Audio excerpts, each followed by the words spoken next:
Alors bonjour à toutes et à tous, je pense qu'on est live. Vous me ferez des signes si c'est pas le cas, si vous ne vous entendez pas.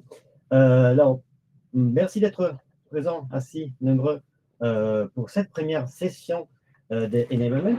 Donc, c'est un nouveau projet qui nous tient particulièrement à cœur. On a une ambition claire, hein, j'espère de le remplir, c'est-à-dire de vous accompagner concrètement dans votre prise en main de l'outil de Brevo et aussi dans votre progression. Donc, je ne sais pas si vous êtes des nouveaux utilisateurs ou pas, mais on va, on va en parler tout de suite. Bah, déjà, bonjour à Soraya qui est ici avec moi.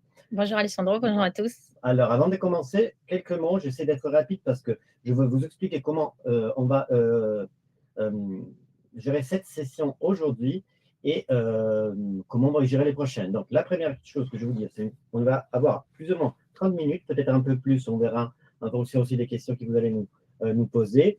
On va essayer d'être très pratique. On ne va pas trop aller Détail. dans les détails.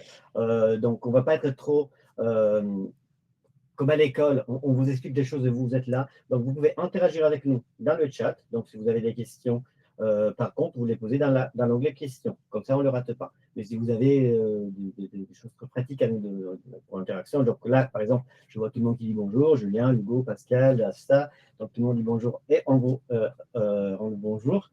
On va alterner des sessions comme aujourd'hui qui sont un peu plus découvertes. Voilà, on va plus faire un petit tour sur la plateforme, sur les différentes Ouais. fonctionnalités, les paramétrages, etc., sans aller dans le détail. Oui, donc on va répondre à vos questions. Si vous avez des questions qui doivent être très ponctuelles, on ne va pas aller sur vos profils particuliers pour des raisons de vie privée et pour des questions d'opportunité. Donc, essayez de poser des questions qui sont très générales, oui, qui vont être intéressées en tout le monde. OK, j'ai fait tout ça en une minute, c'est très bien, je suis très content de moi. Soraya, je suis Alessandro, peut-être que quelqu'un de vous nous a déjà vu dans d'autres webinaires. Et avec moi, il y a Soraya aujourd'hui qui est CSM chez Brevo qui va vraiment vous accompagner sur la plateforme. Exactement. Donc, moi, je suis Soraya. Je suis CSM chez Brevo depuis maintenant 1 an. Donc, mon rôle aujourd'hui est dans mon travail, j'accompagne donc mes clients dans la prise en main de Brevo, de l'outil, de les aider à comment en fait atteindre leurs objectifs marketing en utilisant les Brevo tout simplement et de leur donner toutes les clés. Donc, aujourd'hui, mon rôle, c'est de vous faire une présentation générale sur Brevo, sur la démo. Donc, on va aller utiliser un compte démo. Selon l'offre, il pourrait y avoir quelques différences, mais Dans les fonctionnalités, l'affichage. voilà, dans l'affichage, mais sinon les fonctionnalités restent les mêmes pour tout le monde.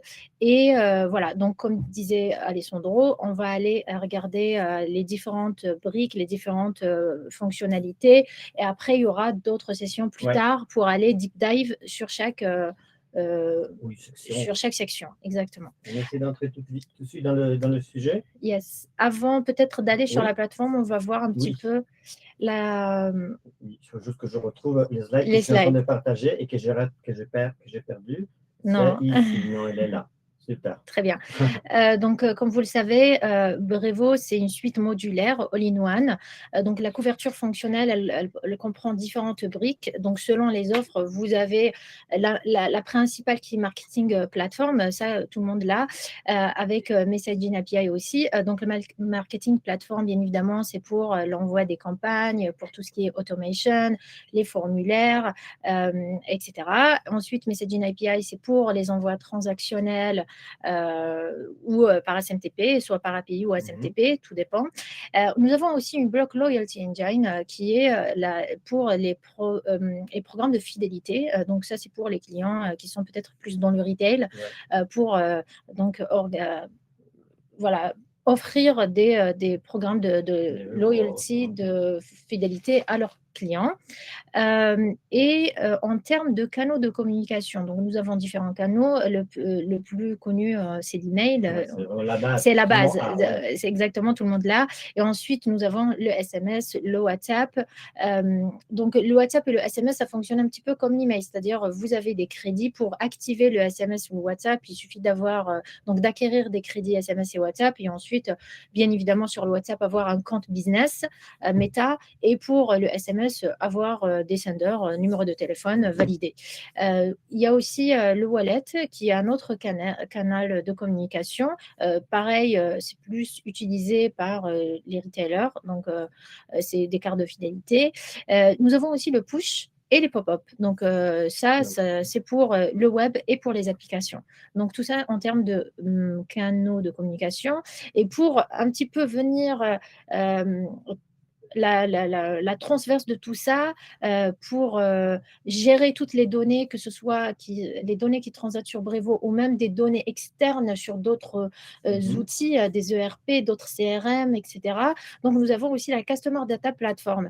Donc, la Customer Data Platform sert à créer un référentiel client unique pour aller du coup avoir toutes les données et gérer aussi la déduplication des données. Si jamais vous avez voilà, des données qui viennent de partout, comme ça, on va vraiment les dupliquer. Moi, je te dirais qu'on peut directement partager. Ouais. Je te laisse partager ton écran. On va montrer exactement ce que le corpus de notre.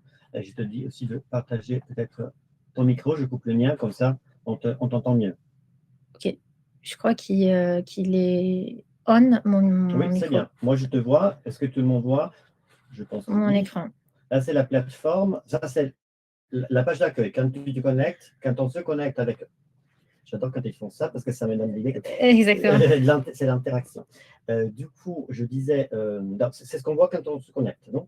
Très, très bien. Donc là, on arrive sur la page d'accueil, que tout le monde, tous les utilisateurs, peu importe le plan qu'ils ont, peu importe l'offre, ils arrivent sur cette page d'accueil. Donc, on arrive directement sur un tableau de bord. Là, bien évidemment, excusez-nous, le compte, c'est un compte démo. On n'a vraiment pas de données, on n'a pas fait de campagne là-dessus. Donc, c'est pour ça qu'il y aura des manquements en termes de données, en termes d'affichage. Voilà, normalement. Exactement. Et ensuite, je vais commencer par la droite avec tout ce qui est paramétrage et réglage, puisque c'est la base. On commence par ça avant de faire quoi que ce soit. Donc, tout est regroupé sur la même page. Vous avez par section les réglages qui sont organisés par section. Je ne vais pas m'attarder sur chaque ligne. Je vais juste faire peut-être un petit focus d'abord sur les paramètres essentiel avant de lancer vos campagnes. Donc là, normalement, vous l'avez tous fait. C'est tout ce qui est expéditeur, domaine, IP pour ceux qui ont besoin d'une IP dédiée. Donc là, c'est très, très important d'authentifier les domaines, de créer des expéditeurs, d'avoir un alignement et surtout les authentifier avec les signatures des KIM et des marques. Donc, c'est ça qui va aussi donner, j'ai envie de dire, un goût à votre délivrabilité. Si tout est bien configuré, vous ne serez pas susceptible d'être bloqué par les ISP. En fait, si on n'authentifie pas le domaine, c'est comme si on frappait à la porte de quelqu'un sans se présenter. Sans se présenter, exactement. Et la signature, c'est ça qui va donner la légitimité à votre expéditeur qui va être identifié comme légitime de la part des ISP. Ensuite… Si vous avez des questions sur ça, il y a on ne l'a pas dit, mais on va dire peut-être tout à l'heure, vous avez des articles très clairs dans l'Help Center. Je pense que tout à l'heure, on va voir comment on se connecte à l'Help Center. Et pour les personnes, je pense tout le monde parmi vous qui a un Digital Kit, il y a une vidéo qu'on a fait qui explique vraiment pas à pas comment authentifier le domaine. Comment authentifier, comment créer les expéditeurs, etc. Ensuite, donc là, c'est des éléments qui vont être impactants sur la délivrabilité. Ensuite, on va parler de la délivrabilité. Donc là, vous avez un centre de délivrabilité qui est accessible depuis les settings. Donc, encore une fois, là, nous n'avons pas de données, mais là, ça va donner les chiffres, la moyenne, en gros, de tous vos envois. Ça va donner un peu si on veut juste avoir en une seule vue mes statistiques globales. Donc, le taux de délivrabilité, les hard bounce, les soft bounce, etc., avec des repères pour savoir est-ce que je suis au rouge, je suis au vert, etc. Par rapport au benchmark. Voilà. Donc, ça va donner une vue globale sur la délivre. Et ensuite, on va voir comment aller dans le détail si on a envie d'aller vraiment voir exactement où j'en suis dans ma délivrabilité. Vous retrouvez aussi ici tous les paramètres. Je pense qu'on ne va pas aller dans le détail. Mais je pense que ce n'est pas le but aujourd'hui. C'est plutôt de… peut-être on peut dire juste un mot sur le point d'interrogation qui est tout en haut. Voilà. Donc là, on va faire la transition avec exactement. Donc toujours sur la droite, nous avons le petit points d'interrogation où vous allez retrouver donc donc vous avez le centre d'aide qui est le Help Center. Donc là-dedans, vous allez retrouver tous les articles. Il y en a des centaines, je dirais peut-être des milliers d'articles sur chaque fonctionnalité. Vous pouvez soit chercher par mots-clés, je sais pas, automation, contact, segment, ça va me sortir les articles. Ou alors, c'est aussi organisé vraiment par briques fonctionnelles. Et à ce moment-là, je peux aller chercher l'article qui me convient. Donc ça, c'est le premier, on va dire, si vous avez une question un peu basique, c'est le premier réflexe. Exactement. Le premier réflexe, c'est toujours regarder sur l'App Center. Exactement. Ou demander à l'IA, mais de toute façon, ça va chercher dans l'App Center. Exactement. Mais après, si on a encore des questions, on a différents interlocuteurs. Voilà. Donc, si le Help Center n'est pas suffisant, l'IA n'est pas suffisant, à ce moment-là, on peut utiliser l'assistance et ticket. Là, on va contacter directement l'équipe support, soit par téléphone ou directement par ouverture de ticket. Et ensuite, en sélectionnant la langue, on peut soit contacter l'équipe anglophone, francophone, etc. Et vous avez aussi accès à la documentation API à travers cet onglet-là, si vous avez besoin de voir la documentation qui est aussi très, très claire. Une petite question, j'arrête parce que je vois que Sébastien a des problèmes de déconnexion. Est-ce que c'est une déconnexion qui vient de vous? Est-ce que vous nous voyez bien? Parce qu'il y a marqué qu'il y a des soucis de déconnexion intempestive. Si tout va bien de l'autre côté, ok, très bien. De toute façon, sachez qu'à la fin de cette séance, donc dans une petite demi-heure, vous allez recevoir le replay. Donc, il n'y a pas de problème. On va voir les contacts. Exactement. Parce qu'on est vraiment, on a énormément de choses à vous dire et on veut répondre à vos questions. Exactement. Surtout, on ne veut pas rater les questions. Oui. Donc là, le cœur du contact, c'est le cœur du SCRM, plutôt, c'est le contact. Donc là, lorsque vous importez soit par CSV ou par un port CSV ou par API, etc., donc vos contacts, ils sont organisés de la sorte avec des attributs. Donc, que vous pouvez importer, que vous pouvez créer directement ici. Les attributs, c'est très, très important derrière pour affiner votre segmentation, vos automations, etc. Une chose qu'on aimerait aussi vous montrer, c'est la fiche contact. Ouais. Donc, en fait, un contact, lorsque vous l'importez sur Brevo, pardon, je suis un peu trop rapide. Non, parce que justement, on veut tout vous donner, mais avec un peu plus... Ok, je vais ralentir un petit peu. Du coup, lorsqu'on importe les contacts, donc on importe le contact, il y a une déduplication par rapport à l'adresse email. Oui. On ne peut pas importer deux contacts avec la même adresse email. Donc, il y a une déduplication automatique qui se fait sur l'adresse email. Ensuite, le contact peut exister dans différentes listes, dans différents segments, mais il y aura une fiche contact unique sur Brevo. En fonction de l'adresse mail. Hein, en fonction de l'adresse mail, qui est identifiée par l'adresse email. Donc, lorsqu'on va sur la fiche contact, on va voir l'ensemble de son activité. Donc, quand est-ce qu'il a été importé, l'historique de toutes ses interactions, que ce soit par les emails, les automations, etc.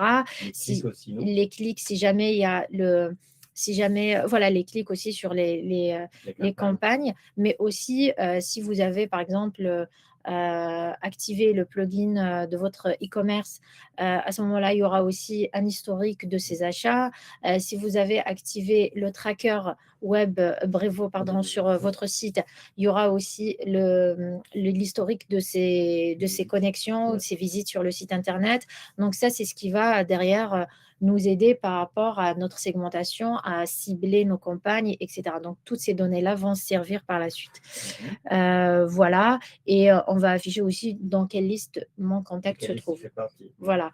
Et là, si par exemple, je supprime une liste, mon contact, il ne va pas être supprimé, il va rester quand même sur Brevo. Donc, en fait, c'est vraiment des niveaux différents. Le contact, c'est vraiment les personnes qui font partie de notre liste, de notre base de données. Et après, vous avez des listes qui sont une façon de regrouper d'organisation, d'organiser vos contacts. Voilà. Et on a peut-être dit rapidement la différence entre les listes, c'est-à-dire une façon fixe, statique. Voilà. Donc, exactement. Donc là, c'est des listes statiques. On peut en avoir plusieurs. On a aussi les segments. Donc, la différence avec le segment, c'est des listes dynamiques. Le segment, c'est un filtre qu'on va mettre sur le contact pour choisir. En fait, ça va dès qu'un contact qui correspond au filtre, il va rentrer dans ce segment. Dès qu'il ne correspond plus, il va sortir dans ce segment. Les segments servent beaucoup à mieux cibler les campagnes, soit dans les campagnes, soit dans les scénarios d'automation. Ça va vraiment permettre de mieux cibler, mieux personnaliser mes campagnes. Nous avons différentes manières de créer des segments et les segments, ça peut être très rapidement, soit on utilise à partir de zéro, soit on utilise des filtres prédéfinis, par exemple contact email non engagé si je veux les retirer de mes campagnes, les fréquemment contactés si je ne veux pas les harceler. On vous conseille de ne pas harceler déjà. Les plus engagés, etc. Donc ça, c'est par rapport, on va dire, l'engagement, mais ça peut être aussi démographique, Oui. ça peut être aussi par rapport à la vente, la langue, etc. Donc c'est par rapport aux attributs du contact. Donc il y a différentes manières de créer le segment, soit en utilisant l'IA. Là, juste en utilisant un prompt, voilà, en utilisant un prompt, il va m'afficher un segment que je peux modifier par la suite, ou alors je le crée à partir de zéro. Voilà. Donc ça, après, là, il y aura peut-être des rubriques qui vont s'afficher, mais peut-être que vous ne les avez pas, mais ça dépend vraiment des offres, comme opportunité, etc. Ça correspond à la sales plateforme, qui n'est pas ce qui est un add-on. Okay. On va passer au marketing, super. Donc là...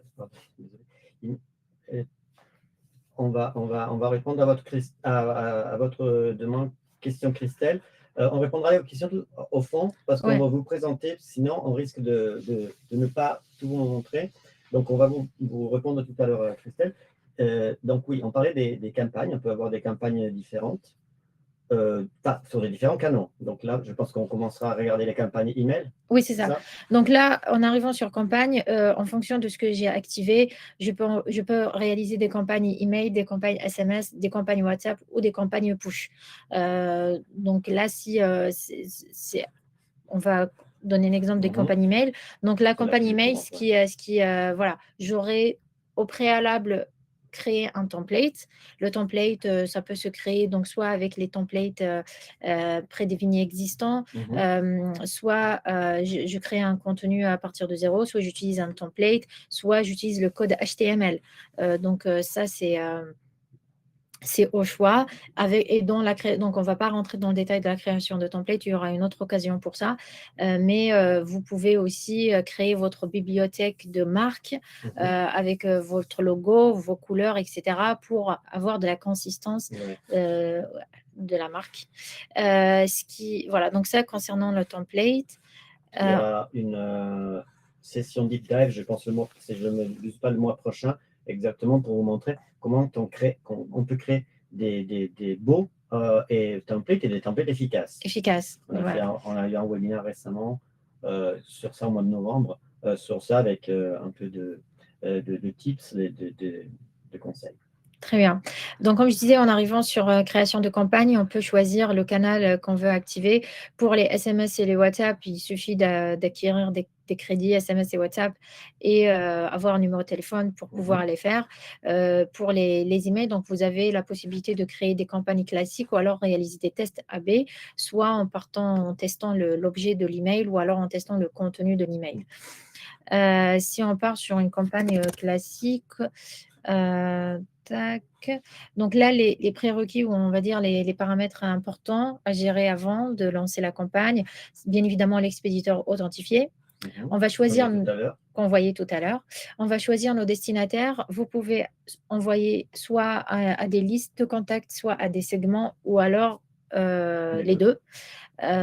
Donc, on peut exclure par exemple les contacts inactifs si on avait déjà au préalable dans les settings défini qu'est-ce que vous considérez comme contact inactif. C'est par rapport à la durée. Là, par exemple, si je prends au hasard, juste pour aller plus loin. Oui, exactement. OK. Ah, mince. OK, on va Ajouter l'objet. Donc, l'objet, on peut le personnaliser. On peut le personnaliser par rapport aux attributs. On peut mettre des petits emojis. On peut aussi utiliser l'IA si on veut se faire aider ou corriger, par exemple, des fautes d'orthographe ou alors traduire notamment en d'autres langues. Et puis, on peut prévisualiser comment ça va s'afficher sur le téléphone, sur l'email. Et ensuite, on va choisir notre design. Donc, comme on a vu tout à l'heure, on va choisir le template qu'on aurait créé au préalable de préférence. Nous avons quelques paramètres supplémentaires, éventuellement gérer la pression. Marketing, par exemple, c'est pareil, ça se définit au préalable dans les settings. Est-ce que je ne souhaite pas envoyer plus de 3 emails par semaine pour un contact, par exemple? Ça peut être très important. Voilà. Si vous envoyez des campagnes très, très régulièrement, plusieurs fois par semaine, et un contact est présent dans différentes listes, ça pourrait être envisageable d'avoir ce paramètre-là. Après, on peut le retirer si on estime qu'une campagne est primordiale, il faut qu'elle parte à tout le monde. Nous avons aussi dans les inscriptions les liens. Donc, il y a un lien de désinscription d'office qui est ajouté. Alors, je vais répondre dès maintenant aux questions. Non, on ne peut pas le retirer. C'est primordial. C'est les RGPD. Et par contre, ce qu'on peut faire, c'est pour les clients, les entreprises qui ont différentes newsletters et qui laissent le choix à leur contact de choisir la newsletter sur laquelle ils veulent recevoir des emails. À ce moment-là, on peut utiliser, ou plutôt on recommande d'utiliser le formulaire de mise à jour du profil. Il y aura quand même le lien de désinscription qui est quand même une liberté obligatoire. Voilà. Et puis, on peut ajouter aussi des tags, par exemple, si on veut, derrière, pour nous aider dans le suivi des statistiques, pour savoir exactement quelles sont mes campagnes qui fonctionnent très, très bien. Une fois on a tout paramétré, à ce moment-là, je peux programmer donc ma campagne. Avant, bien évidemment… Pas celle-là, parce qu'on n'a pas mis de destinataire. Mince. Je vais ouvrir celle-ci éventuellement. Donc là, je peux l'envoyer tout de suite. Je peux programmer l'envoi à un autre moment si j'ai une timeline pour envoyer ma campagne. Ensuite, il y a la possibilité d'envoyer au meilleur moment. Donc ça, c'est avec l'intelligence artificielle. Ça va définir selon le contact. L'interaction du contexte, vraiment, ça va être personnalisé en fonction des habitudes d'un contact. Donc, à ce moment-là, la campagne ne va pas être envoyée au même moment, mais peut-être à des moments différents dans un panel de 24 heures. Donc, ça peut prendre 24 heures. Donc, c'est ça. Sera une campagne qui peut prendre 24 heures. Mais après, il y a l'avantage que si, par exemple, Christelle aime lire ses mails le matin, si elle attend son café, elle va le recevoir le matin, alors que si moi, je préfère le faire dans la pause déjeuner, je vais le recevoir vers 12h30, 13h. Exactement. On est très bien sur les temps, mais quand même. Je passe vite fait sur juste ce que je disais, formulaire. Donc, c'est à ce niveau-là. On peut choisir, là, je ne vais pas aller dans le détail, mais des inscriptions, mise à jour de profil. Et on va passer tout de suite aux automations. Ouais, parce que ça, c'est un des fonctionnalités plus intéressantes pour… Exactement, plus intéressantes, parfois même sous-utilisées. C'est pour ça qu'on va faire plusieurs séances sur ça, parce que c'est vraiment quelque chose qui peut vous aider. Exactement. Donc, pour automatiser, et j'ai eu un client qui me disait, oui, mais moi, je ne suis pas dans le retail. Alors, ce n'est pas que le retail qui utilise les automations. Donc, il y a différents moyens d'utiliser. Alors, on peut, de la même manière que pour les segments, nous avons différentes manières. Soit on se fait aider par un template prédéfini, soit on se fait aider par l'intelligence artificielle, ou alors on crée notre scénario à partir de zéro. Je vais prendre juste un exemple assez simple, créer une automation. Là, j'ai pris le scénario de bienvenue. Donc, j'ai un nouveau contact qui s'ajoute à une liste. Je choisis ma liste, par exemple. Moi, je prends une au hasard, mais ça va être liste, par exemple, nouveau contact. Je viens d'ajouter un contact. Là, je choisis quand est-ce que je vais lui envoyer. Je mets une règle. Par exemple, je vais attendre, peut-être pas un jour pour lui souhaiter la bienvenue, mais peut-être 1 heure ou 2 heures. Et là, je choisis l'email que je vais lui envoyer. Pareil, un template aurait été créé. Et là, je peux personnaliser l'objet avec le prénom ou avec d'autres éléments, d'autres informations. À ce moment-là, j'aurais déjà créé mon scénario. Donc, comme vous pouvez le voir, il y a 3 éléments importants dans un scénario d'automation. Le déclencheur, donc c'est ce qui fait qu'un contact, il va rentrer dans ce scénario. L'action, qu'est-ce que je veux faire une fois que mon contact est rentré dans cette action. Et la règle, si j'ai une règle, par exemple, soit d'un délai, ou alors je peux derrière faire des branches conditionnelles ou un pourcentage, etc. Ou attendre qu'un événement se produise, par exemple. Il a cliqué sur le lien, je vais lui envoyer un email. Donc, il faut faire par exemple 2 mails de relance. Donc, vous envoyez un premier mail et en fonction du fait si le contact a cliqué ou pas, vous pouvez ou pas envoyer soit un deuxième mail, soit une notification push ou un SMS en fonction de votre stratégie marketing. Exactement. Donc, les différents déclencheurs, soit c'est des éléments par rapport au contact ou alors au formulaire ou alors les interactions par rapport aux emails qu'on aurait envoyés. Après, là, vous voyez d'autres briques, mais voilà, ça correspond à meeting, opportunité, ça correspond à la sales platform. Et le web, si vous avez le Brevo Tracker aussi. Mais comme je disais tout à l'heure, on va faire une session deep dive, comme on va les appeler, dans 3 semaines, 2 ou 3 semaines. 2 semaines, déjà. Dans 2 semaines, où on va vous montrer comment créer, 3 scénarios d'automatisation les plus utiles. Donc, il y aura probablement bienvenue ou happy birthday, on verra. Exactement. On va pas vous spoiler. Donc là, normalement, on est bon. Donc, il y a juste 2 choses là rapidement pour les transactionnels. Donc, si vous faites des envois par API ou SMTP, ça sera là que vous allez voir les logs, les statistiques de vos emails transactionnels. Et là, vous pouvez aller voir un petit peu dans le détail pour savoir la raison, par exemple, si vous recevez des hard bounce, etc., pourquoi, etc.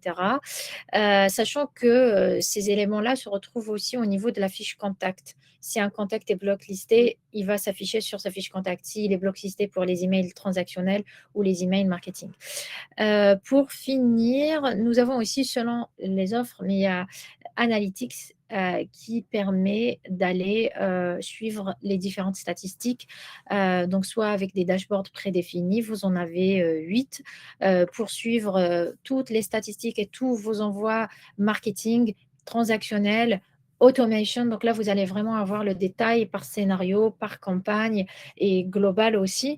Des rapports de délivrabilité très, très détaillés. Pour le coup, tout à l'heure, on parlait du Center, délivrabilité Center. Et là, si on veut aller vraiment dans le détail par campagne et par ISP, par IP, si vous en avez. Donc là, c'est à ce moment-là, c'est là que vous allez retrouver toutes ces infos. Vous avez aussi un AI report. Donc ça va vous donner des insights sur la performance de vos campagnes et scénarios et des conseils. C'est intéressant. Si vous n'avez pas une grosse équipe marketing ou vous voulez un autre point de vue, c'est intéressant. Il y a une analyse qui est faite par Aura, par l'IA, pour donner des informations, Exactement. Et vous avez aussi Aura Analytics qui, par exemple, si parce que là, vous avez des prédéfinis, vous pouvez créer vos propres dashboards. Vous pouvez solliciter l'intelligence artificielle Aura pour, par exemple, définir un tableau de bord selon ce que vous souhaitez suivre comme KPI. Je pense qu'on a vraiment fait le tour. On est très fort, je trouve. On a pas mal de questions. J'espère que pour l'instant, on a été clair. Je pense que oui. Mais bon, merci. Super, on va commencer à répondre à vos questions. Yes. On va prendre l'ordre chronologique pour l'instant. Après, s'il y a des rebondissements, on verra. Oui, alors, il y aura un replay. non, mais je veux dire, s'il y a des questions sur les réponses, on verra ça au fur et à mesure. Première question, c'était de la part d'Isaac. Alors, bonjour, désolé, j'avais... Est-ce que nous pourrons utiliser Brevo sur un téléphone en version application? Non, aujourd'hui, il n'y a pas d'application Lire Brevo. Oui, un replay sera disponible. Donc, il n'y a pas d'application. Donc, vous pouvez l'utiliser évidemment sur votre téléphone, mais tout ça, ce sera fait en web et pas appli. Donc, ça, c'est la première question. Deuxième question. C'est très intéressant et je n'ai pas de réponse. Donc, j'espère que tu l'as. Anne, un contact peut être associé à plusieurs entreprises, cas de freelance, je pense. Oui. Super. Donc là, on peut... On parle de ces plateformes-là. Oui, D'accord. là, c'est-à-dire dans les contacts, on a les contacts et on a les entreprises. On peut créer une entreprise, donc là, avec différentes informations. Et oui, un contact peut être associé à plusieurs entreprises. Ok, parfait. Alors, je ne sais pas de quelle partie. Donc, ça, c'est super bien. D'ailleurs, bon, je vais vous répéter ça tout à l'heure, mais on a fait un webinaire au mois d'octobre sur ces plateformes. Donc, en fait, où on explique tout ça, il y a aussi une petite présentation. Christelle, bon, c'est la question qu'elle a fait tout à l'heure. Est-il possible créer un segment par API? Alors, Sachez que Soraya est une grosse experte API. oui. Donc, si vous avez des questions API, c'est le moment. Alors, c'est ça que je vérifie juste un point très rapidement. Parce qu'on peut importer, donc le truc c'est qu'on peut créer le segment sur alors on peut créer le segment sur la plateforme et on peut l'avoir sur l'API. Donc il y a comment dire, un endpoint c'est get all segments, mais il n'y a pas create. On ne va pas créer le segment sur l'API. On peut on peut l'utiliser sur voilà, si on l'a déjà sur la plateforme. Merci. Donc, on a donné la réponse. Fabien, comment utiliser la bibliothèque de marque pour la gestion de plusieurs marques? Alors, pour le coup, il me semble qu'il y a une seule marque qu'on peut créer sur Brevo. Moi, je pense qu'on. Alors, j'ai un doute sur la question, alors, je suis honnêtement. presque sûr qu'on peut. Alors, on ne va pas se lancer, mais je pense qu'on ne peut pas avoir plusieurs marques. On ne peut pas. Une seule marque, par contre. Par contre. Donc, oui, c'est ça. Donc, on parle par contre parce qu'il y a d'autres plans où il y a plusieurs sous-comptes. Voilà. Mais oui, lorsque vous avez un seul sous-compte, vous pouvez avoir une seule librairie, donc une seule marque. Parfait. Autre question. Afsa, comment intégrer notre liste des clients dans Brevo? Liste dans un fichier Excel ou CSV. On peut peut-être me le montrer rapidement, mais après, on ne va pas trop entrer dans le détail. Surtout que dans votre Digital Kit, vous aurez une vidéo que je vais mettre cet après-midi sur comment emporter un contact. Donc là, nous avons différents moyens pour importer. Donc là, on va choisir, comme on parlait tout à l'heure d'entreprise. Là, on est dans le contact. Oui, surtout que Afsa disait qu'elle a un fichier Excel. Voilà, c'est très, on importe directement à partir d'un fichier. Donc là, si c'est le fichier Excel, je l'importe directement, c'est très simple. Et une fois on a importé les contacts, on va les mapper tout simplement selon les attributs clients, on va les définir et voilà. Très bien. Et comme je vous disais, il y a des articles très clairs dans le Center. Anne, est-il possible d'utiliser Piano RGPD Friendly à la place de Google Analytics? Je note la question. On va vous répondre parce que je pense qu'on n'a pas la réponse. Enfin, moi, je n'ai pas la réponse, c'est sûr et certain. Non, je préfère ne pas dire de bêtises. On note votre question et on va vous répondre. On va voir ça en interne. Alors, Anne-Marie, comment activer la rubrique Analytics? Comme on disait, c'est en fonction de votre plan. Donc, si c'est affiché dans votre interface, bon, super. Sinon, contacter, voilà, pour ceux qui souhaitent avoir des questions sur l'activation de Analytics, voilà, contactez votre CSM, il pourra mieux vous guider sur la question. Super, parfait. Sadia, est-ce possible de traquer les liens cliqués dans les dashboards des attributs de contact? Sur les liens, ça va être sur le Analytics, si vous avez Analytics. Oui. Vous pouvez, dans les scénarios d'automation ou alors… Enfin, la question, si j'ai bien compris, est-ce qu'on peut avoir des stats au niveau de l'attribut, c'est ça? Si j'ai bien compris. Alors, elle est où la question comme ça? Est-ce possible de traquer les liens cliqués dans les dashboards? AFSA, c'est ça? Oui. Non, Sadia. Ah.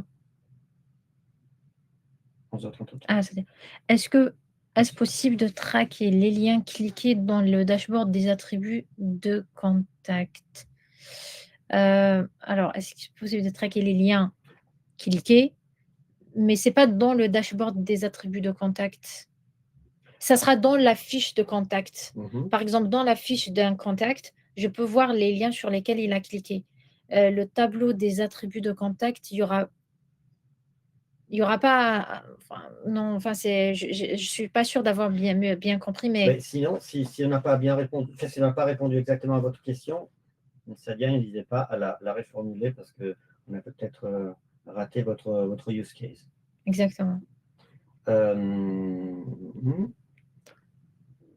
La signature DKIM est-elle importante? Pour nos cas, il est marqué par défaut avec un petit symbole attention. Oui, c'est important. Je ne C'est vois pas la fondamental, je dirais. question. Aurélie. Oui, Alice, pardon. oui, c'est très, très important parce que l'impact serait derrière, lorsque vous commencez à envoyer, vous serez filtré, surtout par Microsoft et Orange. S'il n'y a pas les signatures, ils vont vous filtrer dans un premier temps, donc vous n'allez pas pouvoir envoyer vos campagnes aux contacts qui sont chez ces ISP-là. Et à un moment donné, vous risquez d'être bloqué. Ok. Et quand c'est marqué par défaut, qu'est-ce que ça veut dire exactement dans le... Parce qu'Alice disait que dans le Setting Expeditor, par défaut, c'est juste que c'est l'expéditeur par défaut. Je ne vois pas la question. Ah oui, ok. Dans Setting, expéditeur est-elle importante? Pour notre cas, il est marqué par défaut avec un petit symbole. Attention. Par défaut, ça veut juste dire que c'est. Oui, ça veut dire que c'est pas, ça veut dire qu'elle n'est pas configurée. Donc, il n'est pas configuré, mais Ça, c'est ça quand même veut, voilà, l'expéditeur utilisé par défaut. voilà. Et s'il y a attention, ça veut dire que voilà, il faudra le faire. Parce que quand tout est OK, tout est en vert normalement sur la plateforme. Pascal, pourquoi les contacts sont blacklistés sans s'être désabonnés? Oui, alors il y a différents moyens, enfin plutôt il y a différentes raisons d'un contact blacklisté. C'est soit il s'est désabonné lui-même, soit son adresse par exemple n'est pas correcte. À ce moment-là, il a généré un hard bounce. Ou alors, s'il a généré beaucoup de soft bounce, au bout de 4 ou 5 soft bounce, il sera automatiquement blacklisté parce qu'il sera considéré comme un hard bounce. D'où l'importance d'avoir d'éviter les soft bounce justement, par exemple avec les signatures DKIM des marques. C'est ça qui va générer des soft bounce et si on en a beaucoup, on va tourner au hard bounce. Et pour voir la raison du blocklistage, donc c'est soit au niveau de la fiche contact, là on peut aller voir pourquoi mon contact a été blocklisté. Donc si c'est une adresse incorrecte, soit on la corrige, soit on la supprime, etc. Alors, une petite précision de Sadia pour la question de tout à l'heure, elle parle des liens dans les emails marketing. Donc, en fait, dites-moi si j'ai bien compris, la question est, vous envoyez une campagne, il y a des personnes qui cliquent évidemment sur vos liens. Est-ce qu'on peut analyser le taux de clic par attribut? Par exemple, vous avez des, je sais pas, tier 1 ou des VIP, est-ce qu'ils cliquent plus ou moins que d'autres? Oui. Est-ce que c'est ça? Je pense que c'est ça la question. Je pense aussi. Donc, il y a deux moyens. Il y a le premier niveau de suivi. Donc, ça va être au niveau de la statistique de la campagne. Donc, là, vous allez avoir le reporting de votre campagne. Vous allez avoir le nombre de clics et aussi par qui. Donc, là, vous pouvez aller suivre dans le détail quelle est la population finalement qui a le plus cliqué sur vos liens. Donc, ça va être, si on veut ce détail-là, ça va être au niveau du reporting d'une campagne, par exemple. Ou alors, si on a Analytics, il y aura des dashboards spécifiques par campagne aussi. J'espère qu'on a peu pour que soit là pour répondre. Alors, question de Soigny. Petite question concernant les clics. J'ai l'impression que les résultats de mes performances sont un peu bizarres. Par exemple, 3 ouvertures, mais 18 clics. Je retrouve ce problème assez souvent. Mais on est d'accord que sur Brévon nombre unique. Elle est où la question? C'est Soigny, c'est l'avant-dernière. L'avant-dernière, chez moi, c'est Anne. Soigny. Par date. C'est pas grave. Vas-y, ouais. Je vais la relire. La question, en fait, Soigny dit qu'il y a 3 ouvertures, mais 18 clics. Donc, je trouve qu'elle retrouve souvent ce problème. On est d'accord que Brévot compte les clics uniques. Pas forcément, je crois. Ouais. En fait, pour avoir le détail sur les... donc, il y a des articles App Center qui expliquent un petit peu comment interpréter les statistiques. Ça, c'est sur... alors, si la question sur les ouvertures, peut-être que vous avez derrière... en fait, il y a différentes manières pour les ouvertures. Il faut déjà comprendre qu'il y a les ouvertures Apple, Oui. app et sans... Et honnêtement, là, je vois pas trop bien le. En fait, je pense qu'il y a une différence entre taux d'ouverture et taux de clic, ce qui est par contre normal. Parce que taux d'ouverture, on ouvre qu'une seule fois. Le taux de clic, on peut Cliquer cliquer plusieurs fois. fois sur le, Sur le lien. Sur le lien. J'étais en train de chercher l'article pour vous linker, mais bon, je vous invite à le regarder pour ne pas perdre de temps à chercher. Est-ce qu'on a encore, je pense, une question et on a encore 2 minutes, 3, en fonction de. Oui. Afsa, comment différencier les KPIs campagne par campagne lorsque celles-ci sont transmises par SMTP?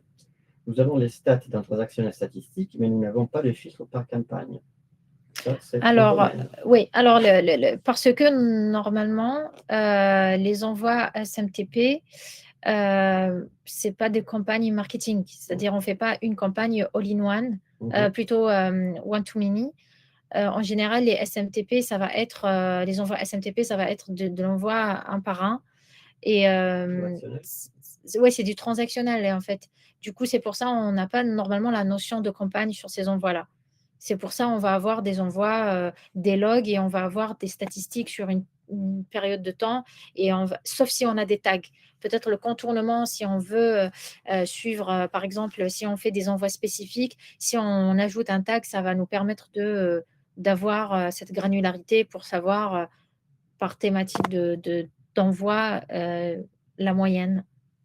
C'est pour ça, les statistiques par campagne, on va les trouver dans l'onglet campagne, marketing. Voilà. Super, je pense qu'on a répondu. On a répondu à toutes les questions. Je pense que oui. Si vous avez encore des questions, on a encore, on va dire 10 minutes. Non, 2 minutes, pardon, pas 10, 2 minutes. Je partage avec vous juste les liens des autres webinaires qu'on a fait. Donc, vous pouvez trouver par exemple le webinaire. Voilà, vous pouvez par exemple revoir les webinaires sur cette plateforme, sur Analytics, pour avoir toutes les informations plus précises. On a peut-être, non, merci Alice, merci à vous Alice, merci Agathe. Je vous montre juste vite fait les prochains rendez-vous. Vous pouvez vous connecter sur le site que vous avez utilisé pour inscrire ces séances et je vous montre quels sont les prochains rendez-vous qu'on a. Donc déjà la semaine prochaine, on aura encore une question-réponse. C'est probablement la dernière. Est-ce que vous voyez mon écran? Ouais. Ça sera probablement la dernière séance Q&A qu'on fait. Donc, mais si vous voulez vous inscrire le 28, on sera là pour répondre à vos questions, donc sans thème, donc vraiment le thème qui vous tient plus à cœur. Le 3 mars, comme je vous disais tout à l'heure, ça sera la séance Deep Dive, créer 3 scénarios d'automatisation concret. Le 17, on aura une autre séance un peu onboarding. Je ne sais pas si avec Soraya ou quelqu'un d'autre. Ça va être avec quelqu'un d'autre, je pense. Ah tu n'as pas aimé passer des moments avec nos. Mais si, mais c'est déjà prévu, c'est déjà organisé. Bien sûr. Mais je ne me souvenais plus. Donc, ça sera comment créer des campagnes et des templates efficaces. Et après, on va voir plus comment on le crée sur le plan best practice, comment bonne pratique. Et finalement, en avril, comme on disait, on parlera de marketing mobile, donc WhatsApp, SMS, potentiellement Wallet. Écoutez, vraiment, merci beaucoup d'avoir été avec nous aujourd'hui. On espère d'avoir répondu à vos questions, d'avoir fait quelque chose qui vous est utile. Et vous avez redirigé tout de suite sur un questionnaire. C'est très important pour nous. On n'a pas besoin que vous nous disiez tout est parfait. On a vraiment besoin d'avoir des feedbacks. Donc, quelles sont les choses qu'on pourrait améliorer, en sachant qu'aujourd'hui, c'était vraiment la première séance un peu découverte. Donc, on a voulu vraiment vous montrer tout. Les autres séances, c'est plus ciblé sur un point. Et après, si vous avez des thèmes, des sujets que vous voulez aborder, n'hésitez pas à le partager avec nous. Merci beaucoup. Vous allez recevoir le rappel d'ici quelques instants. Merci Soraya pour tes réponses. Merci Alessandro. Et très bonne journée à tout le monde. Bonne journée.